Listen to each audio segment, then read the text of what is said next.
E eu quero dizer, não sobre a greve em si, mas eu quero extrair lições da greve. E gostaria de chamar a atenção de todos para alguns problemas que nós vamos começar a vivenciar daqui para frente, a partir do momento em que o povo começou a perceber que ele verdadeiramente é o detentor do poder. Começou a perceber que o que está escrito na Constituição Federal, que todo o poder emana do povo, não é só para estar escrito, é para ser praticado. E isso vai causar muitas mudanças na nossa vida e principalmente na vida política deste país. O que está acontecendo, ou o que aconteceu, pode surpreender apenas quem nunca estudou história. Quem estudou história, quem estuda, sabe que estas coisas não são novidades. Elas ocorrem em vários lugares do mundo há muitíssimo tempo. E eu já falava sobre a greve dos caminhoneiros há mais de 30 anos. Se alguém aqui duvidar, dá um convite, entra na minha página do Facebook e os senhores vão ver diversas manifestações de ex-alunos meus, lembrando que eu dizia em sala de aula que um dia os caminhoneiros descobririam aqui o poder que possuem e que o dia que isso acontecesse, nós viríamos coisas que nunca pensamos em ver. O que eu era? Uma pitonisa? Um adivinho? Não, um sujeito que estuda e que conhece a história.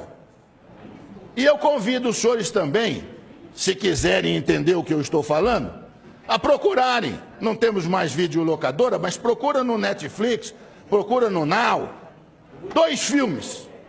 Um chamado Fist, F-I-S-T, com o Sylvester Stallone, antes dele ser o Rambo, antes dele ser o Rock. Ou então peçam um filme chamado Hoffa, H-O-F-F-A, com Jack Nicholson. Os 2 filmes tratam do mesmo problema.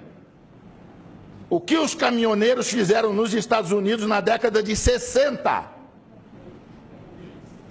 O presidente do Sindicato dos Caminhoneiros da América do Norte, dos transportadores de de carga, o Jimmy Hoffa, um dia à noite foi buscado em casa por 4 pessoas e nunca mais se ouviu falar dele.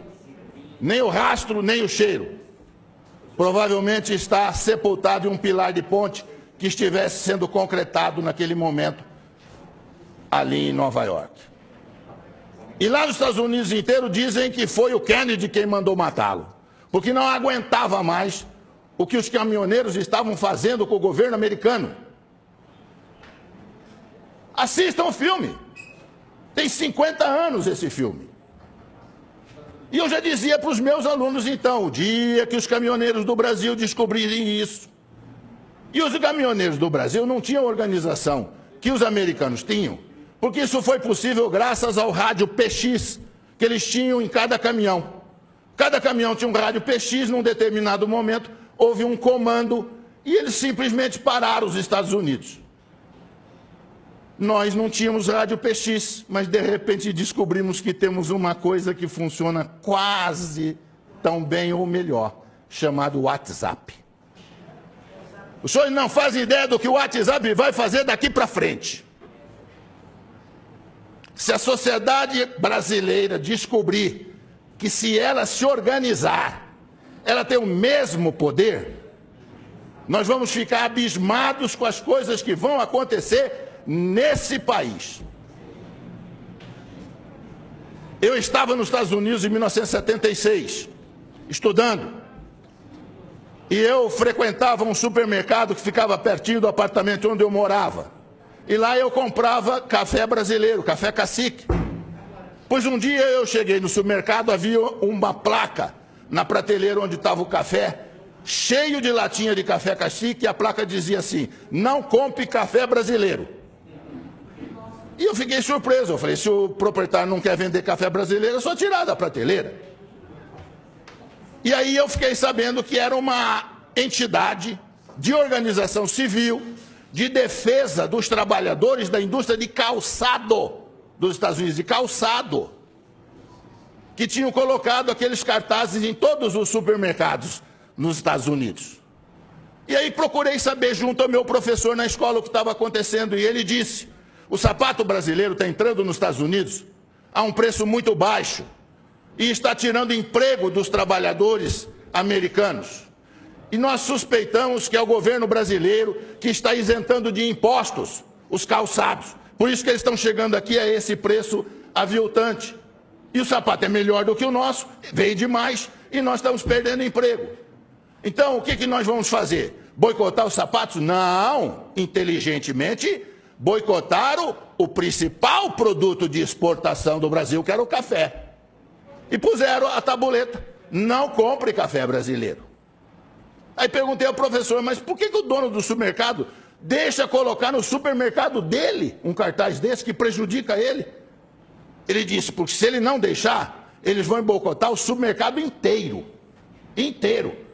Eles vão ficar na porta do supermercado com placas avisando que ali tem gente contra os interesses dos trabalhadores americanos. Isso chama-se organização da sociedade civil. A Coca-Cola mudou nos Estados Unidos a fórmula da Coca-Cola, botando um pouco mais de açúcar na fórmula. Surgiu uma coisa que ninguém sabia que existia: a Sociedade Americana dos Bebedores de Coca-Cola, sabor tradicional. E boicotaram a Coca-Cola, que foi obrigada a recuar e voltar a fabricar Coca-Cola na fórmula antiga. Isso chama-se organização da sociedade civil. A hora que nós descobrimos isso aqui no Brasil, nós vamos ver o que vai acontecer aqui. Se nós tivéssemos aqui, ao invés de presidencialismo, parlamentarismo, o senhor sabe o que teria acontecido essa semana que passou? Tinha caído o governo. Na Itália, o primeiro-ministro foi escolhido há uma semana, já caiu. O governo cai no momento em que não tem o apoio do povo. A hora que o povo vai para a rua e o povo reivindica, e como os caminhoneiros fizeram sabiamente, sem violar a lei, os caminhoneiros não violaram a lei. Eles têm todo o direito de não transitar. As estradas estavam abertas, eles estavam parando em áreas privadas, não interditaram coisa nenhuma. E mostraram o poder de obrigar o governo a ceder em tudo. Eu faço ideia se eles tivessem posto na lista de reivindicações, depois de diminuir o diesel, a renúncia do presidente. Quero ver o que o presidente ia falar para eles. Eu não renuncio, então não termino a greve. Verdade. Eu ia ver o que ia acontecer. Senhores, abram o olho. Governadores, prefeitos, abram o olho. O povo está descobrindo que ele tem poder. E a hora que ele exercer este poder, nós vamos ver muita mudança nesse país. Muito obrigado.